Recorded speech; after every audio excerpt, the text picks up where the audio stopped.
అడ్డం పడితే హైదరాబాద్లో చేయనీయకపోతే జిల్లా జిల్లా పోతాం బిడ్డ, గల్లీ గల్లీ తిరుగుతాం, మీరు చేస్తున్నటువంటి అన్యాయాన్ని వివరించి చెప్తామని కూడా ఈ సందర్భంగా ప్రభుత్వాన్ని మేము హెచ్చరిక చేస్తా ఉన్నాం.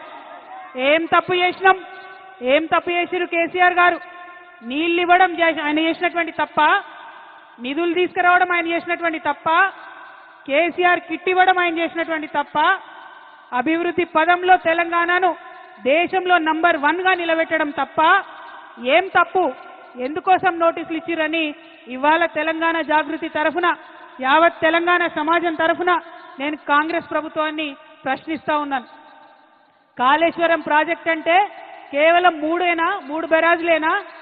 కాళేశ్వరం ప్రాజెక్ట్ అంటే కేవలం 3 బెరాజులే అని చెప్పి మీరు ఒక కాంగ్రెస్ కమిషన్ వేసిండ్రు.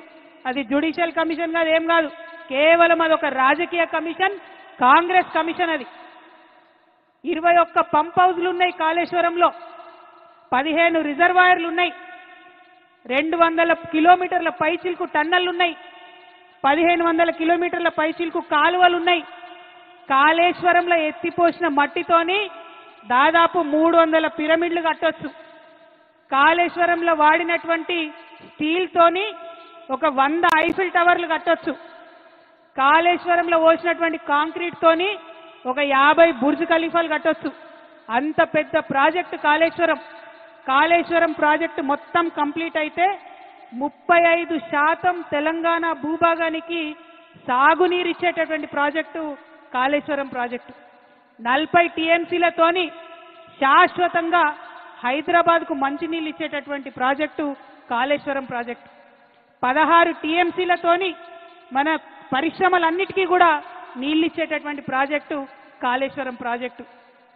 ఇన్ని ప్రయోజనాలు ఉన్న ప్రాజెక్టు, ఒక నదిని మొత్తం ఎత్తిపోసినటువంటి ప్రాజెక్టు, ఎక్కడో 90 మీటర్ల అడుగున ఉండే నీళ్లను 630 మీటర్ల పైకి ఎత్తిపోసేటటువంటి project. Multi level lift irrigation scheme, మామూలు multi level lift irrigation scheme కాదు, world's largest multi level lift irrigation scheme. నేను ఇవాళ ఛాలెంజ్ చేస్తా ఉన్నా, కేసీఆర్ కాబట్టి, గట్టి గుండె కాబట్టి, ధైర్యం ఉంది కాబట్టి ఇటువంటి ప్రాజెక్ట్ని ఆయన ఆలోచన చేయగలిగింది. ఈ కాంగ్రెస్ ప్రభుత్వం కనీసం కల కూడా కనలేదు అటువంటి ప్రాజెక్టు కట్టాలి తెలంగాణకని. ఆయన తెలంగాణ యోధుడు, నీళ్ల కోసం పుట్టినటువంటి ఉద్యమం కాబట్టి గోదావరి నదిలో నీళ్లు మన వాటా మనకు రాకపోతే తెలంగాణ ఎడారిగా మారుతుందనే విషయం కేసీఆర్ గారికి తెలుసు కాబట్టి ఇంత పెద్ద ప్రాజెక్టుకి ఆయన రూపకల్పన చేసింది. అంతకుముందు రాజశేఖర్ రెడ్డి గారు ప్రాణహిత చేవెళ్ల ప్రాజెక్ట్ అని పెట్టి కేవలం 16 టీఎంసీలు తెలంగాణకు వచ్చేటట్టుగా ప్లాన్ చేస్తే కేసీఆర్ గారు దాన్ని మార్చి 16 టీఎంసీలు నిలవ ఉండడం కాదు, 141 టీఎంసీలు నిలవ ఉండాలే అని రిజర్వాయర్లు 15 రిజర్వాయర్లు కట్టిండ్రు. నా తెలంగాణ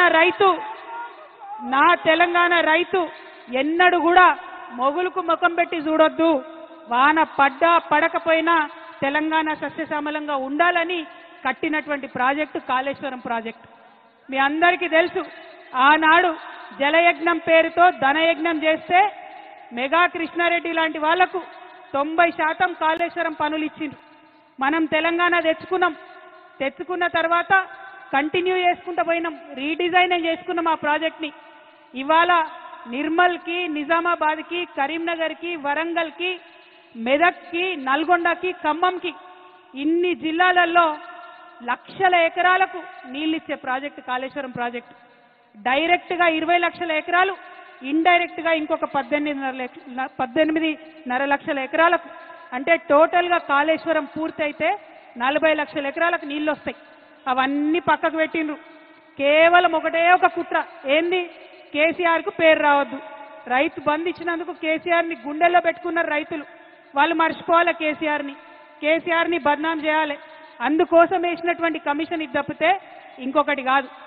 ఇవాళ నేను ఛాలెంజ్ చేస్తా ఉన్నా ముఖ్యమంత్రి గారిని, మీ గురువు గారు చంద్రబాబు నాయుడు గారు 200 టీఎంసీ గోదావరి నీళ్లు ఎత్తుకపోతా ఉంటే బనకచెర్లకు నేను తీసుకుపోతా అని ఆయన బాజాప్తా కాలర్ ఎగ్రేసి చెప్తా ఉంటే ఎందుకు మీకు ధైర్యం వస్తలేదు లేఖ రాయడానికి? అపెక్స్ కౌన్సిల్ మీటింగ్ పెట్టమని మీరు ఎందుకు అడగలేకపోతా ఉన్నారు? क्या मजबूरी है भाई रेवंत रेड्डी साहब का? कई को नहीं लेटर निकले? हमारा पूरा गोदावरी आंध्र को लेके जा रहे, हमारा पानी पूरा आंध्रा को लेके जा रहे, क्यों नहीं लेटर लिख रहे? मुख्यमंत्री गाరు నేను డిమాండ్ చేస్తా